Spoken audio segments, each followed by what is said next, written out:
All right. So I chose the New York Yankees to research their ticket sales strategies, and I chose them because I'm a big time Yankees fan. Grew up a Yankees fan and things like that. But a little bit about the Yankees: they are located in the Bronx, New York. Many people think it's just in the city, New York, and it's not. It's in the Bronx. They do that for like parking and things like that. Obviously New York's one of the most populated cities, so it would be tough for them to have fans come out to the games if they were in the city. And The Yankees have the most championships in Major League Baseball with 27. And their franchise began in 1901. As I said, the Yankees are a very popular franchise, not only in Major League Baseball, but in all of sports. They're one of the most popular teams in all of U.S. sports. But like in many other leagues, there's a team that really just dominates the market. You have the Cowboys, you have the Lakers, the Yankees, the Los Angeles Kings in hockey, teams like that. And one thing about these teams is they don't really change too much. For example, the Cowboys and the Lakers and the Yankees, that they all have had their same uniforms, same colors since as far as we can all remember. And the reason for that is because they've already dominated the market, so they don't want to change something don't try to fix something that's not broken. The strategy I found on the Yankees that they use is simply just, going by their reputation. Many of the fans, they come out to the games, and like I said, the uniform changes, they don't change much. A lot of the fans just want to come out and see the Yankees in their pinstripes. That's a big thing for fans of the Yankees. They just want to go to a game. They don't want to watch baseball. They want to go see the Yankees play in their pinstripes. Another thing that the Yankees have done is with them having so much money and being such a high priced team, they started buying their players. So, for example, if just say the Braves, they bring up a good player. The Dodgers are also kind of adopting this strategy. But, for example, Freddie Freeman, his contract ran out for the Braves, and the Dodgers bought him from him. That's the same thing the Yankees do. What they want to do is they don't want to have to develop a rookie or a younger guy. They get guys in the middle of their careers who've proven themselves, and the Yankees put the best product on the field year after year. So fans will come out and want to see winning baseball, and they'll have the talent to be able to win. I found that this works, obviously, because you're going to have the best players year after year and things like that. And another thing that with this strategy is the Yankees are a lot of times they have guys approaching historic milestones. For example, a historic milestone in baseball is 3,000 hits, and Derek Jeter not too long ago reached that milestone, and they were able to sell tickets for up to like 50% over the normal asking price.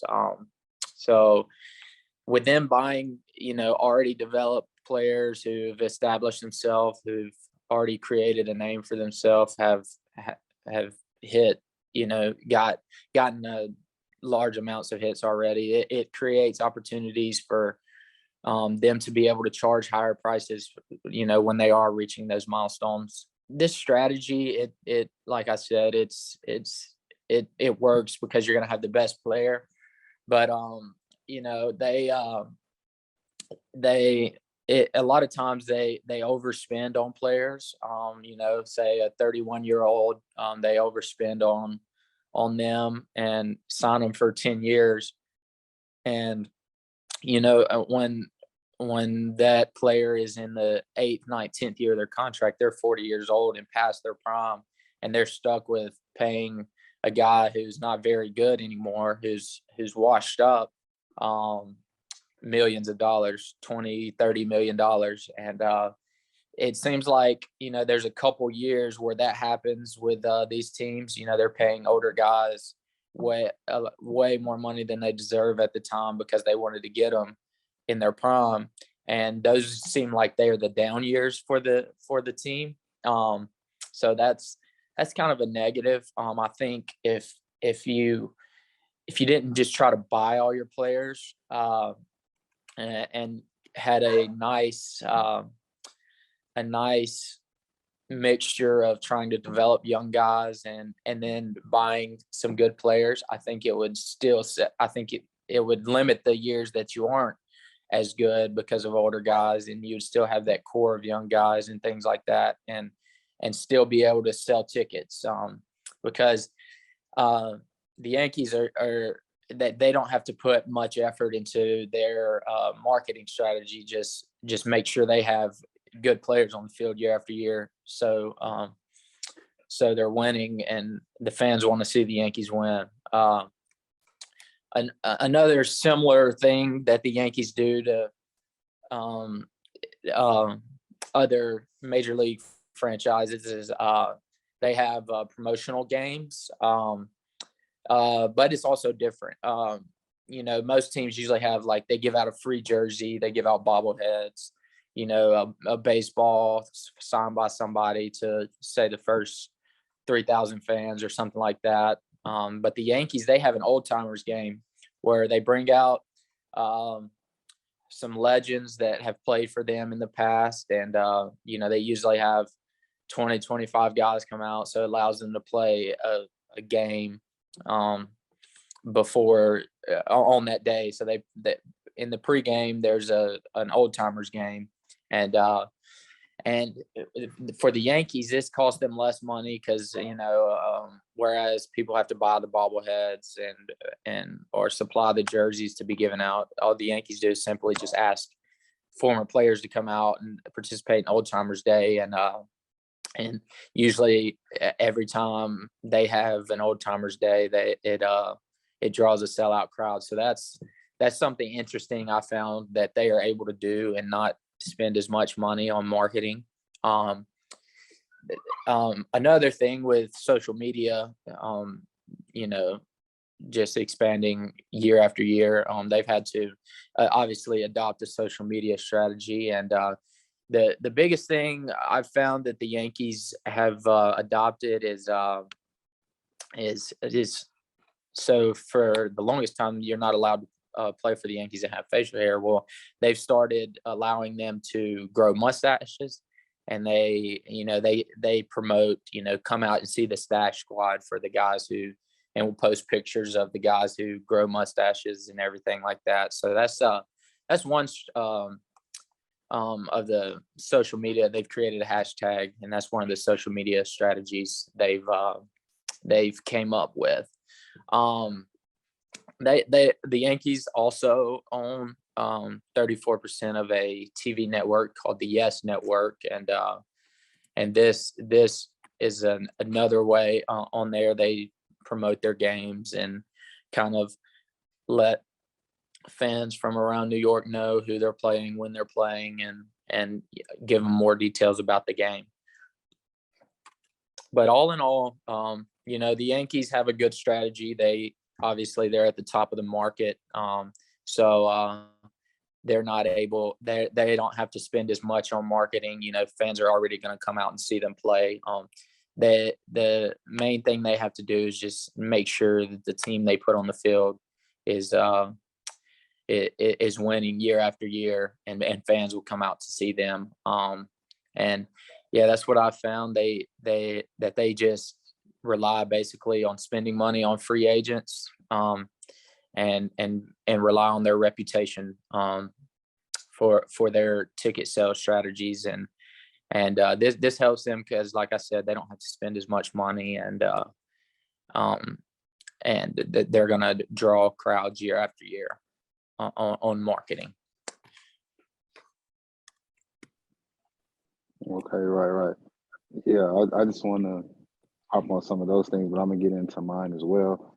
I had the Atlanta Hawks, of course, founded in 1946, located downtown Atlanta, which was back then Phillips Arena, now State Farm Arena. Um, Kind of like the LA Dodgers. Atlanta relies primarily on their culture. So what's around it? Atlanta's a big tourist city. That brings in most of the traffic, right? So as well as with celebrities and things of that sort. Atlanta has had notable players like Dominique Wilkins, Pete Maravich, Bob T, Josh Smith, and now Trey Young as a young star who brings in a lot of traffic as well. I didn't really find anything on like Google Scholar or anything as far as ticketing goes. So I just used my connections and people I know, asked around, and my experience as well, working with the Falcons and having connections to Atlanta United and the Hawks as well. Um, One of their marketing strategies in Atlanta basically is social media. We're talking to a friend of mine. He brought up the fact that social media plays a big part in how they decide to go about selling tickets, to increase or decrease in those ticket sales. Um, just like the Dodgers and how Joey mentioned social media being a part of their marketing strategies, Atlanta has the Hawks have a big emphasis on social media.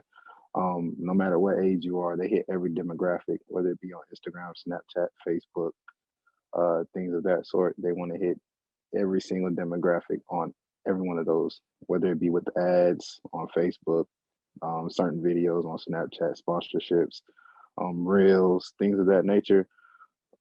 They hit all those points to make sure they touch everyone. Also, I want to bring up the fact again that they do use these celebrities. Like Quavo is a big one of the Migos. He's a big part of that Hawks organization. Um, they use him a lot. He's always at the games, along with Two Chains. I think Jay Z was recently at a game. They use these celebrities. They have a day called Quavo Day. Bring in a lot of traffic. People want to come. They want to come be a part of the game, but they want to see these celebrities have a chance at meeting them. So they will use these celebrities to come in, and that would increase their ticket sales. Knowing that these certain people are going to be at the game, that will make everybody say, "Hey, I want to go be at the game for a chance to sit next to or see this person." They use celebrities a lot, as well as I want to bring up the Kanye West thing. When Kanye West was staying, I think he was staying in the Falcons arena, but at the same time, Kanye West was seen at Hawks games, seen in State Farm Arena. That also drew everybody to come to a Hawks game, and then the fact that we do have Trey Young, a young star in the NBA, that does also increase the ticket sales as well. Um, Being in State Farm Arena, um, versus like say where the Falcons play, you'll notice more people regardless of how their season goes. I think the last winning season the Hawks had was 2014, 2015. I think they won 60 games that year. And that was probably the most they had in ticket sales. I think they were the number one seed. People were going to the game, really supporting their team. Um, and I want to touch on what Joey brought up about reputation as well, how that correlates to the reputation of the Hawks. The Hawks really don't have a good reputation for real. It's not really like they're a winning team, but they have won before. And, you know, the fact that they have won that 60 games and have been the number one seed and then picking up a star like Trey Young, I think their reputation is looking on the upside in the future, when it comes to getting those tickets, because he's like the star of that team. And who doesn't want to see everybody's buying Trey Young jerseys? They're catering everything, that culture around Trey Young. Um, Also, what they're using as a strategy is the culture as well, with the switch between Frank Ski and Big Tigger. I also wrote in my notes as well. That switch from Frank Ski to Big Tigger, that's bringing in, I believe is bringing in a younger crowd into buying those tickets and coming to those games, because Big Tigger is more of, I don't want to say he's more hip hop, but he is technically more hip hop in tune with what's going on right now than what Frank Ski was. He knows the music, he knows what's popping now. He can get people in there. So I think with that switch of the host in the Hawks games, I think that really increased their ticket sales as well, because we need somebody like that to come in and play the right music and do the right things in these Hawks games. Um, some of my pros I have for that, with social media being a big thing, I think they're really doing a good job at touching a lot of young people, a lot of older people. When you go to these games, you see every demographic, you see every age group. So I think they're doing good there. A con that I think that uh, they're slipping up on, or I think that could be better, is that sometimes um, they use celebrities at the wrong moment. So they might have halftime performances, people there who will perform, but nobody really knows who they might be. And I think that can really hurt their ticket sales depending on what game it is. I think they have to line those up a little bit better. Um, you know, say like, I know Pop Hunter, for example. I don't know if he's ever been to a Hawks game, but he only has one poppin' song. You can't say the Hawks playing Detroit Pistons in Atlanta and then say Pop Hunter's a special guest and then expect to get high ticket sales. You know what I'm saying? So certain times where they'll do stuff like that and the ticket sales might not be where they want them to be. But all in all, they're doing a good job with their marketing scheme with the social media. Well, I did mine on the Atlanta Braves, which was originally founded in Boston, Massachusetts in 1871, which I didn't know. Kind of always thought this from Atlanta. But they did move to Atlanta in 1966, where now they do currently play and at their third stadium in Atlanta. But the Braves are one of the only Major League Baseball teams to have won the World Series in 3 different home cities. Their first time winning, they're known as the Miracle Braves. That was in 1914. And then a second time was the Milwaukee Braves in 1957. And their last 2 wins were known as the Atlanta Braves, which 1995 and most recent 2021. But going over their ticket strategies for this upcoming season, their big focus on trying to sell tickets is using their most recent championship win. So I know right before the season started, they brought the trophy to West Georgia, and they also took the trophy to my old college, Troy University in Alabama. So I know they kind of took the trophy around to let fans be able to take pictures with it, talk to them about it, and stuff like that. So that's like a big how they started trying to get their ticket sales up by reaching out to fans, letting them have the opportunity to take pictures with the trophy, traveling to all these different schools and giving them that chance. But they also, for 3 of their home games, they are giving out 40,000 replica rings to the first 40,000 fans that show up. So I know they just had one in the past. They had one on the 9th. They have another one, I think, next Monday or something like that. So they have like these chances for fans to be able to have the replica ring, which is not going to be the identical ring to what the athletes just received, but giving the fans a chance to even have somewhat of the same ring as the athletes makes them want to come to that game. But they offer a lot of promotions for their baseball games, is either almost every game or every other game. But the only downfall to it, they don't really use their social media to help promote those promotions. They use their social media more for keeping you updated on what was the score at the game, just what those players have done that week or something like that. So I feel like something they could do better is try to use their social media to reach out to those fans and get them to purchase tickets by knowing what promotions are happening. They have promotion for like kids to get Frozone glasses and different things like that. So it's like, if you promote those, the parents will probably be able to see it. They'll be able to help bring their kids, have a family day with their kids at their baseball game. But since they don't promote it, you have to go on their website, be able to pull it up, and then see it that way. They do offer a lot of ticket specials, which is really good. They have like this birthday ticket package, the Braves value package, Coca-Cola Wednesday, military and first responders discounts, and they also give you like the VIP experience. But with those packages, it gives those a chance to say your son is having a 12th birthday and it fell on a Braves game. You do have the opportunity to buy that birthday package to get him and his friends, like close friends there, to experience that Braves game because they might be a big fan of them. So that is one good thing, help them sell tickets. And them selling tickets, their tickets aren't that expensive.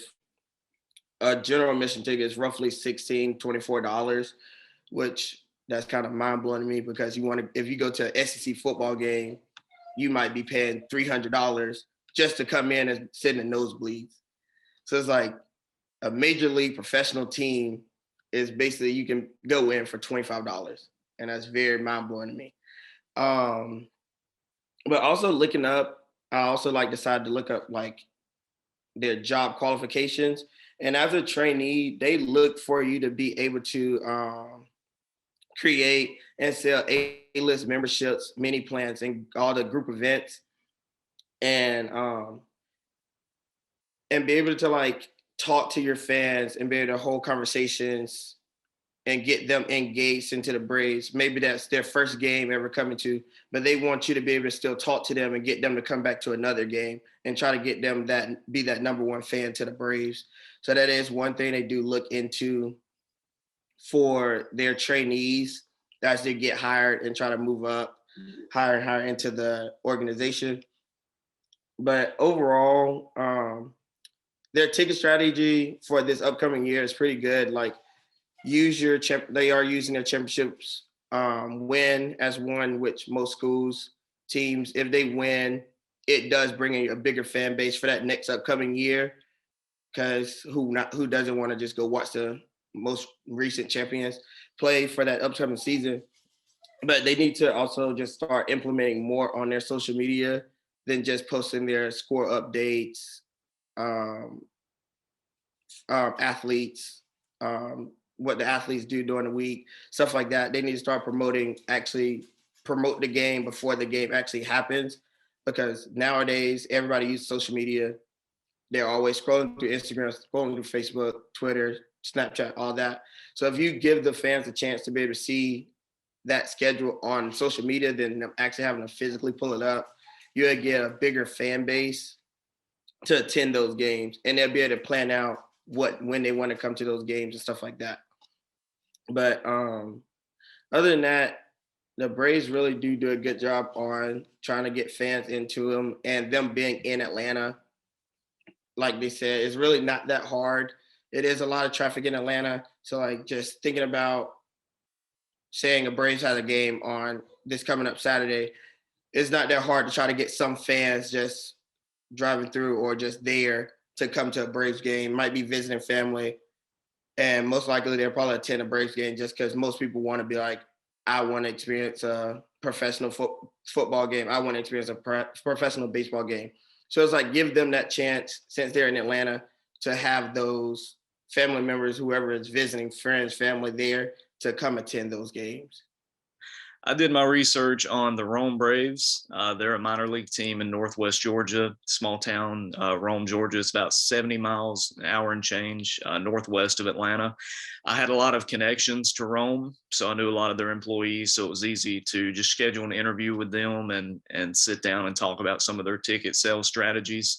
But it's important to know, they're a minor league team. This is not a major league program. So, nobody's expecting them to really kill it in terms of ticket sales. And it's in a city of like 30,000 people. So they have some restrictions already kind of making it tough for them to sell tickets. One thing that I found talking to them is that social media is big, despite them being a small team, a minor league program. What they like to do is they go to their ticket sales department and they see the zip codes of the, most tickets that were sold last year or last month or last series. And they go to the graphic designer, the marketing manager, they create social media advertisements and they place pins in those zip codes. And if you're scrolling through, on social media, like on Facebook or Twitter, and you're in that zip code, you're going to see a sponsored post by the Rome Braves about, hey, we've got games coming up next week. We've got a game tomorrow. Make sure to buy your tickets now. So that helps them sell a lot of tickets doing that with social media. Also with people who have opted into emails over the years, whether it was people wanting to get news on the team like roster moves, or if it was just promotional emails. People that have opted in still receive those emails about, ticket promotions of games coming up. And they said that that's helped them sell a bunch of tickets, especially here recently with so many more people, getting on social media in the last decade. It's definitely helped them out in that department. They also said that they dropped radio and newspaper ads, which is something that I really agree with because, not as many people, unless you're in a big city like Atlanta, not a lot of people are going to be listening to your radio station and not a lot of people are going to be reading your newspaper. So they found that it was much more cost efficient to just go to social media.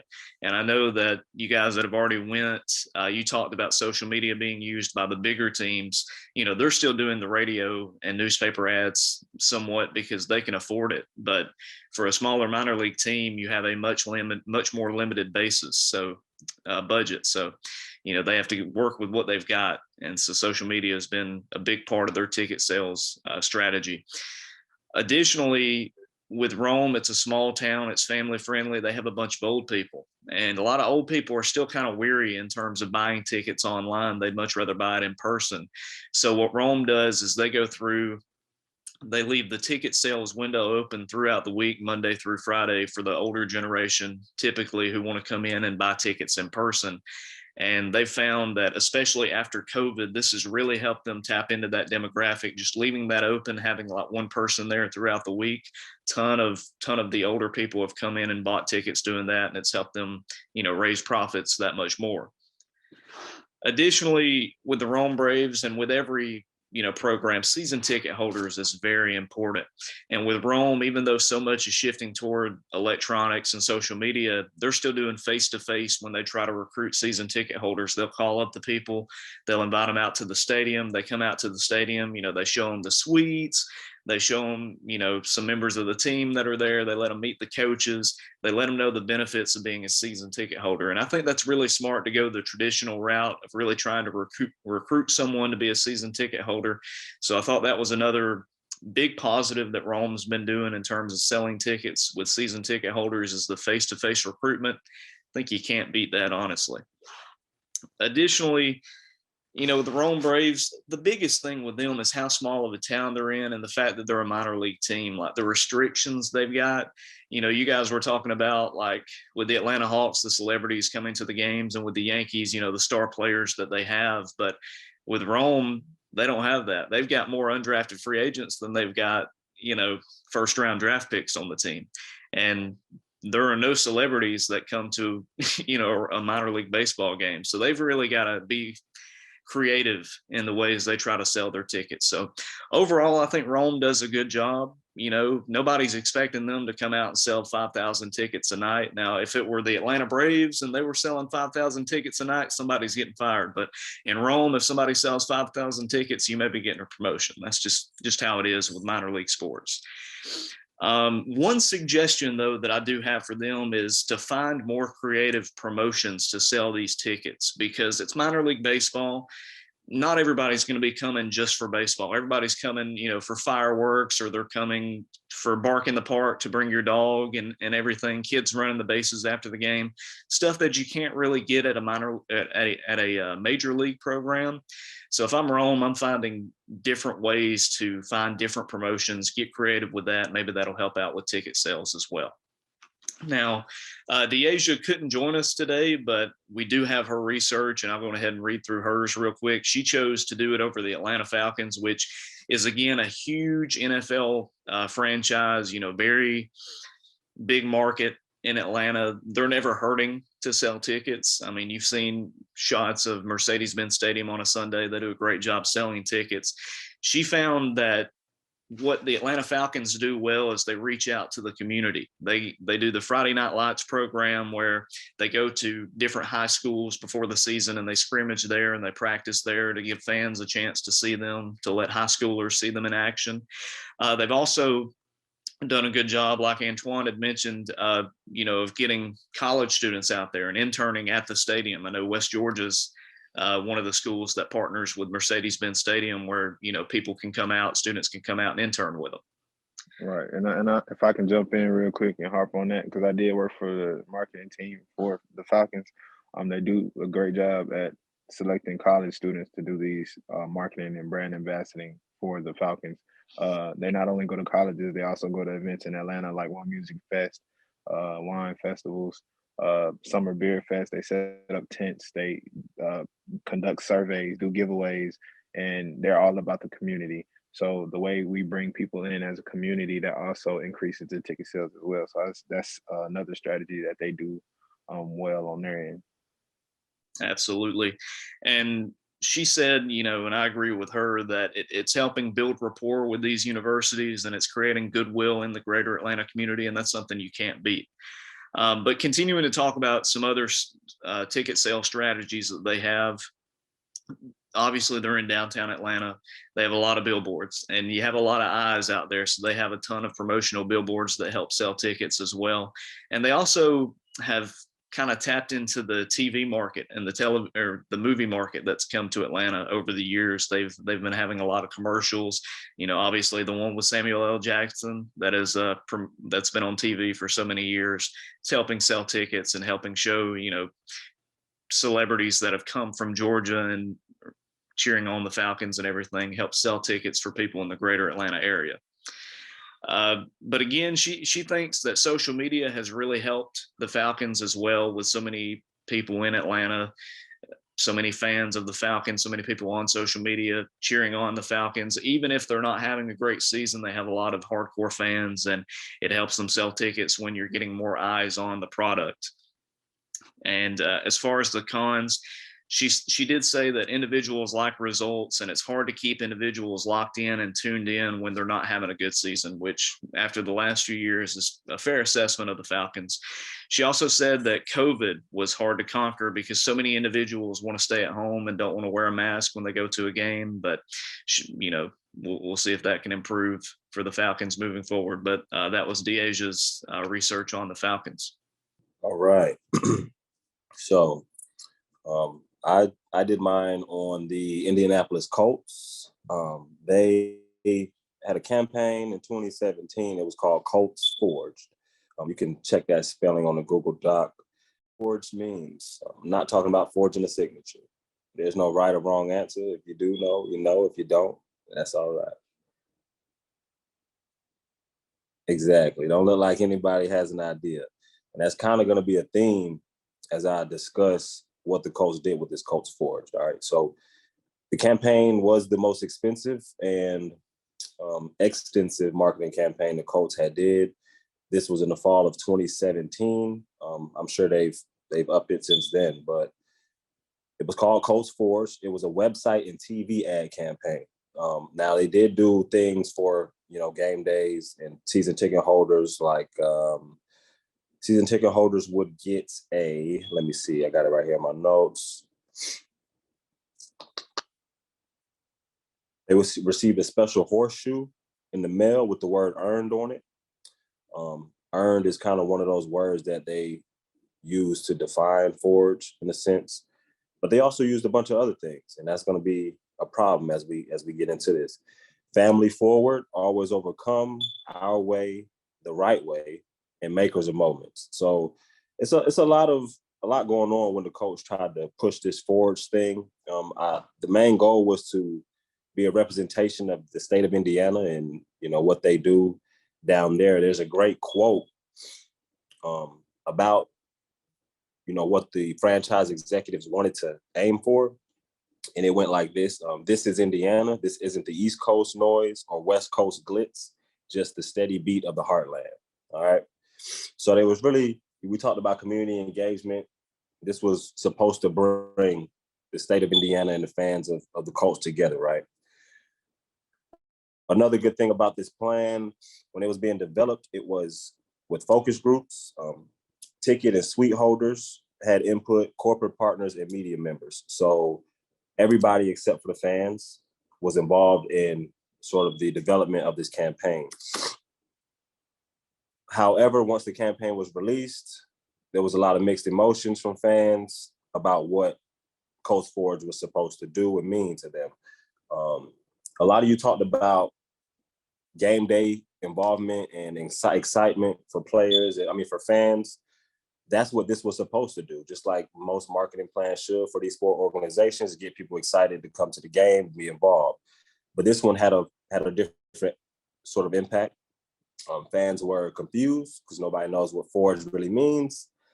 People don't really use it every day. Let me see. Twitter was real hard on the Colts. A lot of jokes, a lot of sarcasm. So that's not something this is a big con and kind of your first sign of we messed up here with this campaign. But the campaign would air these commercials on TV and the website during Colts games. But every week, the commercial would change. It's supposed to be something different that represents Indiana, right? But the people of Indiana and the fans never really felt represented. They weren't excited. So ticket sales were down for this year. Another thing I thought was pretty interesting was, they involved all these people in the development of this campaign, except for the fans. And they even went as far as outsourcing a Philadelphia-based marketing and advertising company to help them design this campaign. So instead of using a local central Indiana agency. So that's something that sport organizations got to be wary of, going out of bounds to have people work on things when they might not know what it's like to be in Indiana or be in Atlanta, or be in Rome, you know what I'm saying? So that was something that stuck out to me. Let me see.